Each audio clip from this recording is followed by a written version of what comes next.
ನನ್ನ ಹೆಸರು ರಾಜೇಶ್ ಎಲ್ವಾಯ್ ಅಂತ, DYSP ಲೋಕಾಯುಕ್ತ ಆಗಿ ಕೆಲಸ ಮಾಡ್ತಾ ಇದ್ದೀನಿ.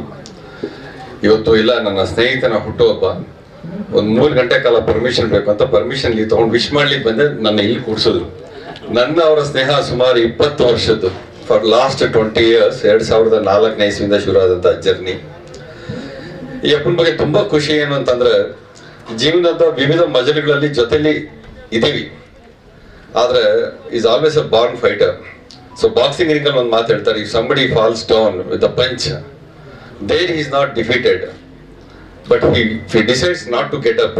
ಅವ್ನು ಮತ್ತೆ ಎದ್ದೇಳಕ್ ಪ್ರಯತ್ನ ಮಾಡಲಿ ಅಂದ್ರೆ ಅಲ್ಲಿಗೆ ಸೋತ ಅಂತ. ಆದ್ರೆ ಪ್ರತಿ ಸಲ ಅವ್ರೇನಾದ್ರು ಕೆಳಗೆ ಬಿದ್ರೇನೋ ಅಂತ ಜನ ಅನ್ಕೋಬಹುದು, ಆದ್ರೆ ಬಿದ್ದಾಗೆಲ್ಲ ಫಿನಿಕ್ಸ್ ತರ ಡಬಲ್ ಎನರ್ಜಿನಲ್ಲಿ ಎದ್ದು ಬಂದಿದ್ದಾರೆ. ಅದು ನಮ್ಗೆ ನಿಮ್ಗೆ ಎಲ್ಲರಿಗೂ ಗೊತ್ತಿದೆ, ದಟ್ ಈಸ್ ವಿಜಿ. ಇನ್ನೊಂದು ಖುಷಿ ವಿಚಾರ ಏನಂತಂದ್ರೆ, ಎಷ್ಟೇ ಸಲ ನಮ್ಮ ಅವ್ರ ಭೇಟಿ ಆದಾಗ he just beat this movie, cinema ಅಂದ್ರೆ ಅವರ ಪ್ರತಿ ಉಸಿನಲ್ಲಿ ಸಿನಿಮಾ ಬಗ್ಗೆ ಬಿಟ್ಟು ಬೇರೆ ಮಾತಾಡಿದ್ದೇ ಕಡಿಮೆ. ಇಲ್ಲ ಯಾರಿಗಾದ್ರೆ ಏನಾದ್ರು ಸಹಾಯ ಮಾಡೋಂಗಿದೆ, ಬ್ರದರ್ ಅದಕ್ಕೆ ಹೆಂಗ್ ಮಾಡ್ಬೋದು, ಯಾವ ತರ ಆಪ್ಷನ್ ಲೀಗಲ್ ಆಗಿ ಏನಿದೆ, ಹೇಗ್ ಮಾಡ್ಬೋದು ಅಂತ. ಅದ್ ಬಿಟ್ರೆ ಸಿನಿಮಾ ಬಗ್ಗೆ ಇವೆರಡು ಬಿಟ್ಟು ಬೇರೆ ವಿಚಾರ ಮಾತಾಡಿದ್ದಿಲ್ಲ. ನಾನು ಜಗಳ ಆಡಿದ್ದು ಉಂಟು, ಇನ್ನೇನ್ ಬೇರೆ ಪ್ರಪಂಚನೇ ಇಲ್ವೋ ನಿಮ್ಗೆ ಸಿನಿಮಾ ಬಿಟ್ರೆ. ಯಾವಾಗ ಕೇಳಿದ್ರು ಸಿನಿಮಾ ಅದು ಇದು ಅಂತ ಬಿಟ್ಟು ಹೊರಗಡೆ ಮಾತಾಡಿದ್ದೇ ಇಲ್ಲ ಸಬ್ಜೆಕ್ಟ್. ಸೊ ಹಾಗಾಗಿ ಆಲ್ವೇಸ್ ಐ ಫೀಲ್ ಅವರ ಪ್ರತಿ ಉಸಿನಲ್ಲೂ ಸಿನಿಮಾ ಬಿಟ್ಟು ಬೇರೆ ಚಿಂತನೆ ಮಾಡೋಕ್ಕೂ ಅವ್ರಿಗೆ ಇಲ್ಲ. ಕನ್ಸೋಲ್ ಬಹುಶಃ ಸಿನಿಮಾನೇ ಕಾಣ್ತಾ ಇರ್ತಾರೆ ಅನ್ಸುತ್ತೆ, ಬೇರೆ ಬರ್ಲಿಕ್ಕೆ ಸಾಧ್ಯ ಇಲ್ಲ. ಹಾಗಾಗಿ ತುಂಬಾ ಸಲ ಹೇಳಿದ್ದು, ಜಗಳ ಆಡಿದ್ದು ಉಂಟು, ಅವ್ರ ಜೊತೆ ಮನಸ್ತಾಪ ಮಾಡ್ಕೊಂಡಿದ್ದು ಉಂಟು. ಆದ್ರೆ ಅವ್ರ ಹತ್ರ ಕೋಪ ಮಾಡ್ಕೊಳಕ್ ಸಾಧ್ಯ ಆಗಿ ಮಾತಾಡಕ್ ಆಗೋದೇ ಇಲ್ಲ. ತಕ್ಷಣ ಫೋನ್ ಮಾಡ್ಬಿಟ್ಟು ಹೆಂಗ್ ಮಾತಾಡ್ತಾರೆ ಅಂತಂದ್ರೆ ಎಲ್ಲ ಮರ್ತೋಗ್ಬೇಕು, 1 ನಿಮಿಷಕ್ಕೆ ಆ ತರ ನಗಾಡ್ಸ್ಬಿಟ್ಟಿರ್ತಾರೆ.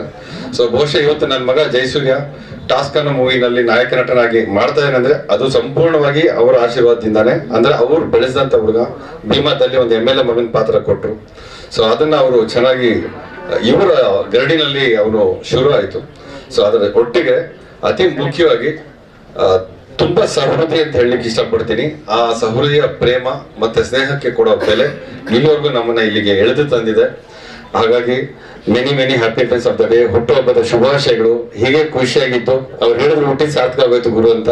ತುಂಬಾ ವರ್ಷದಿಂದ ಅದು ಪ್ರೂವ್ ಮಾಡಿದ್ದಾರೆ. ಇನ್ನೊಂದಷ್ಟು ಜನಕ್ಕೆ ಯಶಸ್ವಿಯಾಗಿ ಸಾಕಷ್ಟು ಹೊಸ ಪ್ರತಿಭೆಗಳಿಗೆ ಅವಕಾಶವನ್ನು ಮಾಡಿಕೊಡ್ತಾ ಇದ್ದಾರೆ. ತುಂಬಾ ಜನ ಇವತ್ತು ಬರ್ತಾ ಇದ್ದಾರೆ ಚಿತ್ರರಂಗದಲ್ಲಿ, ತಮ್ಮ ಸಲಗ ಮತ್ತೆ ಭೀಮಾದಲ್ಲಿ. ಅದು ಹಾಗೆ ಕಂಟಿನ್ಯೂ ಆಗಲಿ ಅಂತ ಹೇಳ್ತಾ, ಸದಾ ನಿಮ್ಮನ್ನ ಖುಷಿಯಾಗಿಟ್ಟಲ್ಲಿ, ನಿಮ್ಮ ಮಗಳು ಯಶಸ್ಸು ಸಿಗ್ಲಿ ಅಂತ ಹೇಳ್ತಾ, ಜಡೇಶ್ ಅವರ ಈ ಚಿತ್ರ ಚೆನ್ನಾಗಾಗ್ಲಿ. ನಮಸ್ಕಾರ. ಜೈ ಭೀಮ್, ಜೈ ಕನ್ನಡ. Thank you.